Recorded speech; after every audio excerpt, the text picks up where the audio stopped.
Recently, through my wife's friend, I accidentally discovered that she had been unfaithful for the past 20 years. I decided to end our marriage. My wife, 44 female, and I, 43 male, have shared 20 years of marriage, and our journey began when we were high school sweethearts. She was a senior, and I was a junior. Our relationship endured a long-distance phase during her first 2 years of college, while I finished high school and completed a year at community college.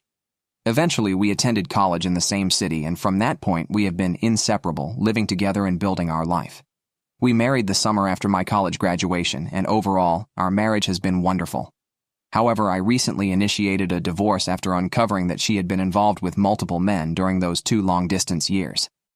Just after Christmas, we had a small reunion with a few of my wife's college friends. It was a cozy evening filled with laughter and reminiscing as we caught up over dinner and shared memories. During the conversation, my wife casually mentioned that we met in high school. She didn't clarify that we were dating back then, just that we had known each other since high school. One of her old college roommates exclaimed how remarkable it was that we met so young, had our wild college years, and still ended up together. I played along, jokingly saying I wasn't sure if my wife was as wild as I had been. At that moment, the roommate began to share a story, but my wife abruptly cut her off, saying she felt uncomfortable. Her sudden reaction made my senses tingle with suspicion. I decided to clarify things and mentioned that we actually started dating in high school and remained together throughout her entire college experience. An awkward silence fell over the table, and the rest of the evening was noticeably tense. As we were leaving, one of her other roommates pulled me aside and suggested I should have an honest conversation with my wife about what really happened during her college years. On the way home from dinner, I couldn't shake the uneasy feeling I had. So I asked my wife about what her roommate had hinted at. She kind of blew me off, saying it wasn't a big deal. I told her it was important that she be honest with me, but she brushed it off again, insisting it wasn't important. Her dismissive attitude only heightened my suspicion. When we got home, I decided to take a firm stand. I told her I was going to stay at my brother's house until she was ready to talk about what had really happened during her college years. The next day, she came over, visibly anxious. She finally admitted to sleeping with several men during her first 2 years of college. She tried to downplay it, saying she didn't consider it a big deal at the time because we were long distance and she didn't think our high school romance would last. This revelation hit me like a ton of bricks. I pressed for more details, feeling a mix of anger and betrayal. She confessed that it was at least 10 different men, including at least 3 guys she had introduced to me as friends during my weekend visits, and 1 guy she was still in contact with. Hearing this, I felt a surge of emotions: anger, sadness, betrayal. I knew our marriage couldn't survive this. I told her I wanted a divorce and would start the paperwork as soon as possible. True to my word, I began the process on January 2nd. Her attempts to downplay her actions and dismiss my feelings only solidified my decision. This wasn't just about the infidelity. It was about the lies and the disrespect that had spanned decades. Her family and most of my family are telling me I shouldn't throw away my marriage over a few mistakes. They keep saying that everyone makes mistakes and that I should forgive her for the sake of our long history together. But to me, this isn't just about a few mistakes. It's about a pattern of behavior that spanned years. Cheating on me with multiple men for 2 years is not something I can overlook, no matter when it happened. The fact that she continued to maintain relationships with these guys right in front of me, even introducing them as friends, is an unacceptable level of disrespect. Our children are 17 and 19, practically adults, and I believe they will understand why I need to end the marriage. They've seen us as a loving couple, and I hope they realize that my decision is about preserving my self-respect and integrity. I feel like I'm losing my mind with the number of people telling me to overlook years of infidelity and decades of lies. Everywhere I turn, I hear voices urging me to forgive and forget, to salvage what we've built. They tell me I'm being unreasonable, that I should focus on the good times and the life we've shared. But how can I, when every memory is now tainted by the knowledge of her betrayal? It's not just the act of cheating. It's the deceit, the lies, the continuation of friendships with those she cheated with. How am I supposed to trust her again? How am I supposed to look at her the same way, knowing what she did and how she dismissed my feelings when I confronted her? I keep questioning myself, wondering if I'm overreacting, if I'm being too harsh. But then I remember the pain I felt when she admitted to her affairs, the anger and betrayal that surged through me. I remember the nights spent wondering how she could introduce me to those men, how she could maintain those friendships without a hint of guilt. It's not something I can simply get over. It's a fundamental breach of trust that has shattered our marriage. Am I wrong for leaving? I don't think so. I feel like I'm fighting for my dignity, for my right to not be lied to not be disrespected in such a profound way. It's not about revenge or holding a grudge. It's about acknowledging that some lines, once crossed, cannot be uncrossed. I'm writing this because my wife and a few of her friends have been telling me it's normal to sleep with other people in a long-distance relationship and that I'm the odd one out for not doing the same. I felt like I was being gaslit and needed an outside perspective. Since we live in a state with a waiting period to finalize a divorce, I thought it would be wise to get some insight before things are set in stone. After hearing these comments, I see a handful of people agreeing that it's common to sleep around in long-distance relationships, but they seem to be a minority. During those 2 years of college, we saw each other a couple of weekends a month. I lived about 3 hours away from her college, so while it was long distance, it wasn't like we were separated by the entire country. We didn't go months without seeing each other. The 3 guys I met while she was in college were introduced to me during parties. These weren't formal introductions, just casual meetups at social gatherings. The topic of me being her boyfriend never really came up, so I have no idea if they knew we were in a relationship. One of these guys is still in our lives because he married a mutual friend from college. He isn't some secret contact she's been messaging on the side. He's someone we've both been in touch with regularly for years. After finding out about my wife's infidelity, I spoke to him a few times to understand his side. He told me he had no idea we were dating back then and has since blocked my wife on social media out of respect for me. Some people have questioned how our college roommates didn't figure out the timeline at our wedding. The answer lies in how we handled our marriage celebrations. My wife and I had a very small ceremony with just close family in Texas.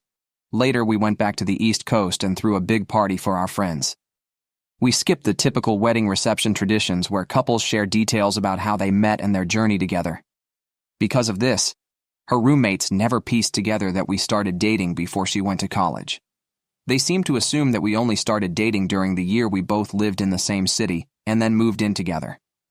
This gap in their understanding explains why they never questioned the timeline or suspected any infidelity. I was open to therapy or some kind of attempt to save the marriage. I genuinely believed that with some effort we might be able to work through this. But her constant insistence that what she did was perfectly normal and that I'm the one who's overreacting has been too much for me to handle. She keeps telling me that sleeping with other people in a long-distance relationship is commonplace, and that I'm being unreasonable. The only time she showed any remorse or even offered to reconcile was when I started filing the divorce paperwork.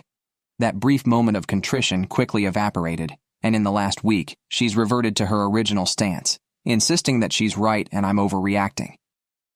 This back and forth is why I feel like I'm being gaslit. It seems so obvious to me that her actions were a major betrayal. Yet I've got my wife and others telling me that it's normal and that I'm the one who's making a big deal out of nothing. Her dismissive attitude only adds to my confusion and frustration.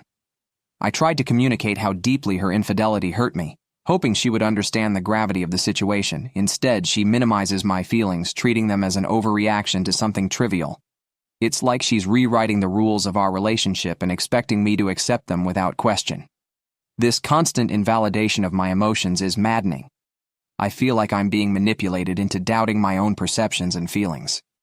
Her refusal to acknowledge the seriousness of her actions, coupled with her attempts to normalize infidelity, only deepens the rift between us. It's not just the cheating itself, but her inability to recognize why it's a big deal and why I feel so betrayed. I'm at a point where I need to protect my own mental and emotional well-being.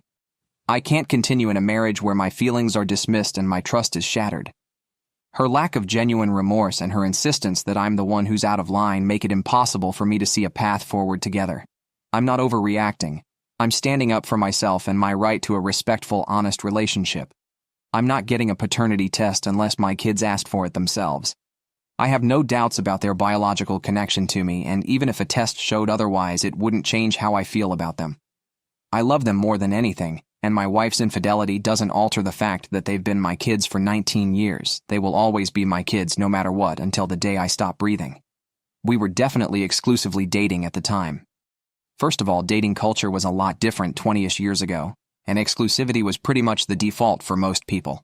There wasn't this open relationship or casual dating mindset that seems more prevalent today. It was understood that if you were with someone, you were with them alone. Second, before she left for college, we had a long and difficult conversation about maintaining our relationship long distance. It wasn't an easy discussion, but she was adamant about staying together. She even joked that her dad would come after me if I started sleeping around with other girls at my school. That joke carried a lot of weight, indicating how serious she was about us staying faithful to each other. Another clear indicator was the situation with my senior prom. She couldn't attend because she was away at college, and when I suggested going with a platonic female friend, she got very upset. Her reaction showed how much our relationship meant to her and reinforced the idea that we were exclusively together. To avoid hurting her feelings, I ended up skipping my prom and spent the night hanging out with her instead. While we might not have explicitly used the word exclusive, all these reasons combined with the nature of our relationship before she left for college made it clear that we were committed to each other. The expectation of fidelity was implicit in our actions and discussions. I followed up with the friend who suggested I should have an honest conversation with my wife. She revealed that 10 guys would be on the low end and mentioned that there was at least one pregnancy scare during those years, which I had no idea about. Honestly, the number of guys isn't the main issue for me. What really matters is that my wife seems completely incapable of understanding why her actions were wrong and why I feel so deeply betrayed. It would make a huge difference if she showed any genuine desire to fix this, but she hasn't.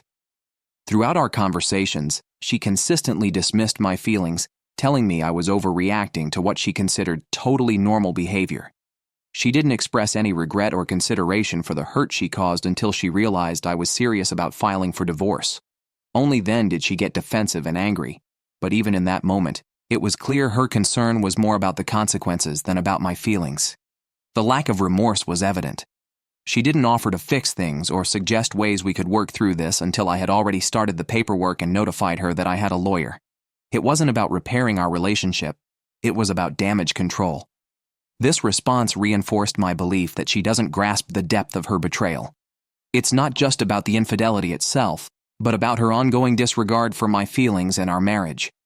Her dismissive attitude, especially in the face of such a serious issue, left me no choice but to move forward with the divorce. I believe we can manage co-parenting. Our kids are older, and I've been saving for their college and post-high school expenses for years, so custody and financial issues shouldn't be a major hurdle. We're both financially stable and earn good incomes. I'm open to therapy if she's willing, but at this point it feels more about becoming effective co-parents and finding closure rather than saving our marriage. I've taken steps to move forward with the separation. I hired a lawyer who drafted an intent to separate documents and sent it to her via certified mail. This isn't an official divorce paper filed with the state. It's more of a preliminary step, ensuring she has the opportunity to hire her own lawyer if she wishes to contest it. The actual divorce process will likely span several months. For now, I'm not fully moved out. I've been staying at my brother's place while I figure out a more permanent living situation. Regarding the timeline, the dinner with her friends occurred on the 26th.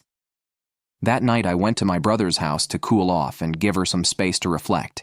Over the next 4 or 5 days, we had multiple conversations, and it became clear that she didn't think she had done anything wrong. If she had shown any remorse, regret, or basic consideration for my feelings, I might have reconsidered and waited. But her dismissive attitude left me no choice. So I found a divorce lawyer, and we quickly filled out the standard intent to separate agreements, which were sent the same day.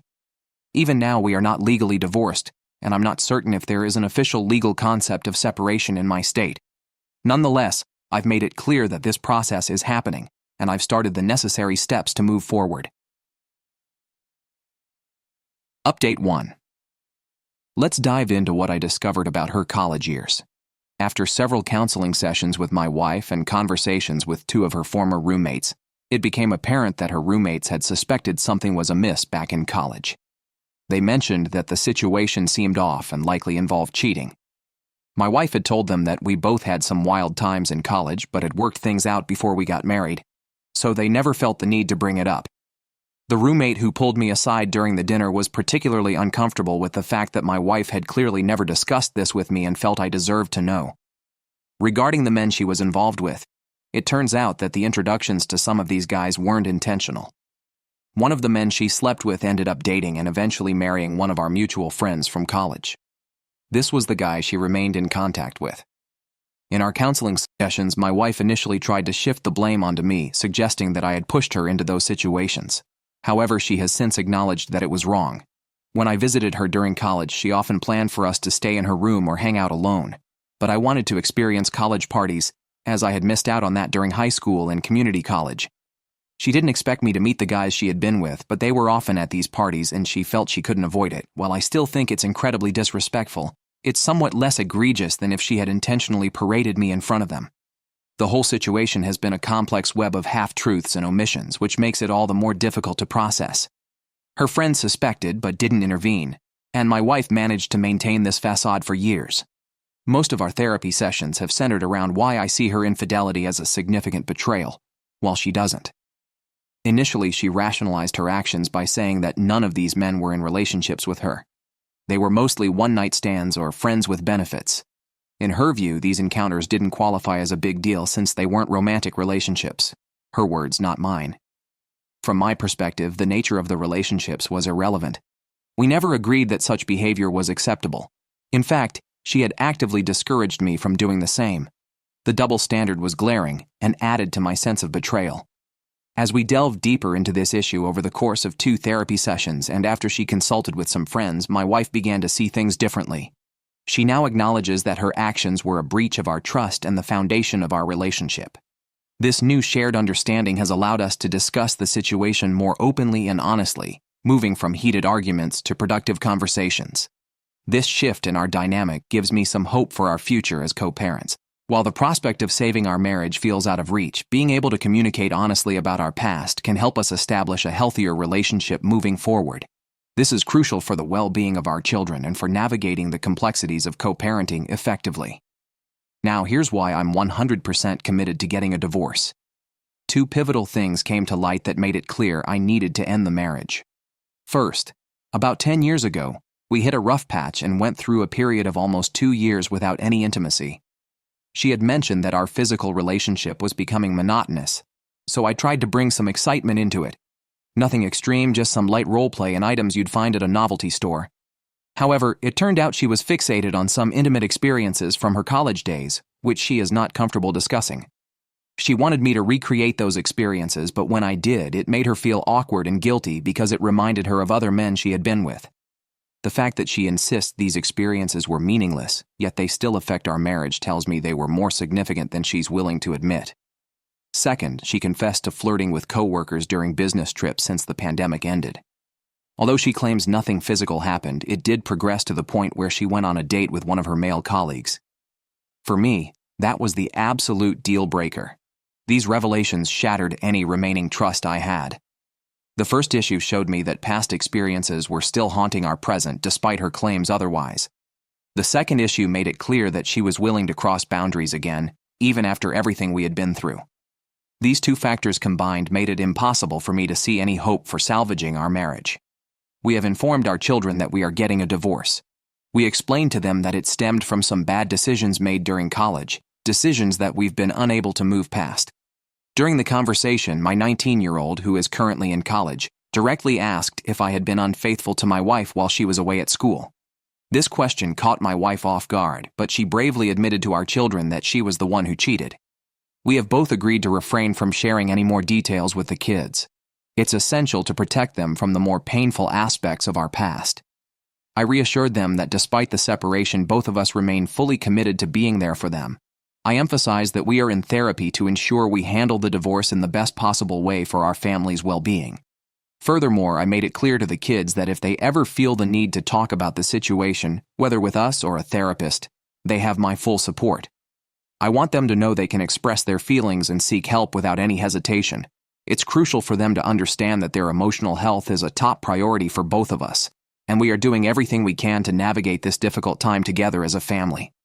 We've begun discussions with a mediator to figure out the best way to proceed with the divorce. Unless something changes, it looks like we can part ways amicably. Both of us are financially stable, free of major debts, and with our kids being older, custody isn't a significant concern. The past few months have been tough, but I'm managing. I'm actually thankful that my last post gained so much attention. It validated my feelings and pushed me to seek counseling with my wife. To be fair, my 19-year-old daughter has had her share of difficult relationships. She's been hurt by boyfriends who either cheated on her or abruptly left her for someone else. Given her past experiences with untrustworthy men, it's understandable why her initial thought might be that I was the one who cheated. Adding to her suspicion is the fact that I was the one who left the house. In her eyes, seeing her father leave the family home might have seemed like an admission of guilt or wrongdoing. Her experiences have understandably shaped her perspective, making it easier for her to believe that I could be at fault. When cheating came up, my wife made it clear that she was the one who being unfaithful. To be honest, I'm not overly concerned about the narrative here. From what I can tell, my wife hasn't said anything negative about me to our kids. Moreover, considering her recent admissions of flirting and cheating, along with her readiness to file for a joint, amicable divorce after just 6 weeks and 3 counseling sessions, it seems she was more prepared to move on than I was. This readiness on her part makes the logistical aspects of the divorce smoother, but it does sting a bit to see her having an easier time walking away from a 20-year marriage than I am. I'm fairly certain she's already looking for a new partner. During our meeting with the equitable divorce mediator, she explicitly mentioned that we are still married until the divorce is finalized and that any infidelity before that date could jeopardize our amicable settlement. This statement struck me as somewhat ironic given that our divorce is rooted in infidelity. Nevertheless, my soon-to-be ex was visibly annoyed when this topic came up. Additionally, I suspect that my current living situation, crashing in the guest room, might be hindering her prospects of moving on quickly. At the end of the day, I'm doing my best to come to terms with the end of our marriage. I've been attending therapy on my own, in addition to our couples sessions to help me cope. I'm mentally bracing myself for the likelihood of encountering the coworker she only dated again. However, I'm hopeful that I'll find a new place and move out before the divorce is finalized. If everything goes smoothly with the mediator, we should be divorced by summer. I'll have my own place and she can just date whoever she wants. Update 2. My wife and I have finalized our divorce and everything is now official. We managed to have an uncontested, amicable divorce with minimal disagreements. Our lawyers collaborated to draft the plan through mediation, and a judge signed off on it a few weeks ago. Ultimately, the divorce process was straightforward. The only significant complication was related to our 17-year-old who was adamant about staying with me due to the deterioration of their relationship with my ex-wife. Initially, my wife resisted, ready to challenge the uncontested divorce. However, our son made it clear that she could either allow him a few months to process and rebuild their relationship or force him to stay with her until he turned 18 and risk never seeing him again. Although I felt my son's stance was a bit harsh, it did prompt my wife to back down. We moved forward with the agreement that I would have primary physical custody until his birthday later this year. Throughout this period, I've encouraged my son to remain open to mending his relationship with his mother. Despite the actions she took before he was born, she did care for and love him for 17 years. As the divorce proceedings advanced, I noticed my son spending more time with my ex-wife, which gives me hope that they will eventually reconcile. This has been a challenging time for all of us, but I'm optimistic that, with time, they will be able to rebuild their bond. In the end, we divided our retirement funds and investments equally, 50-50. My wife really liked the house, whereas I didn't, so she kept the house and most of the furnishings.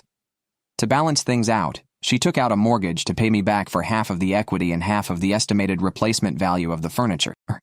Most of our other belongings were easy to split. She kept her car, I kept mine, and we divided our personal items like my music gear and her hobby equipment along with clothing and personal effects. For anything that was harder to divide, we agreed to sell it and split the profits. Thankfully, we had already documented most of our valuable items and electronics for an insurance rider we added to our home insurance a few years ago, which made this process smoother. Things have been going well for me personally. Both of my kids spend most of their time at my place, and we have maintained a close relationship, which was my biggest concern during the divorce.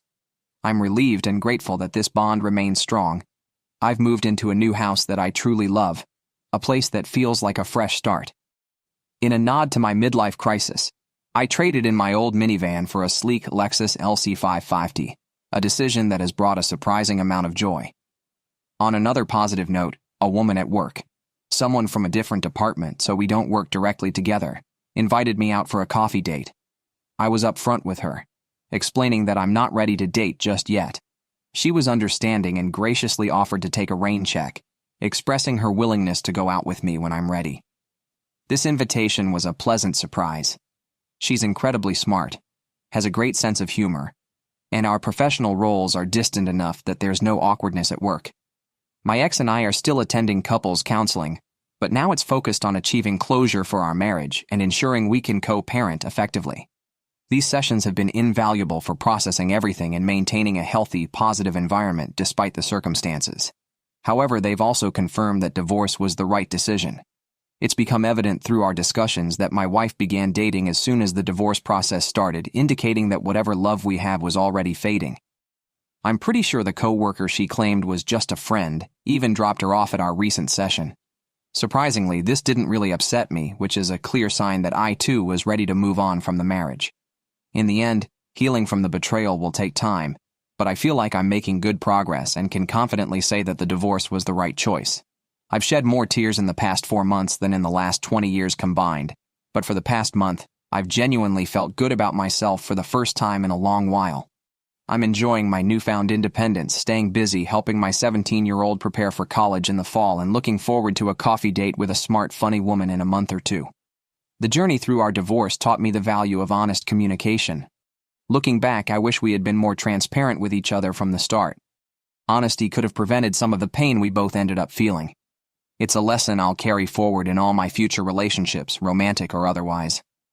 Most importantly, I've discovered the strength within myself to rebuild and move on. Despite the heartache, I've started to feel genuinely good about myself again. Thank you for watching. If you haven't subscribed yet, please do so and hit the notification bell to stay updated with more shocking real-life stories happening around you.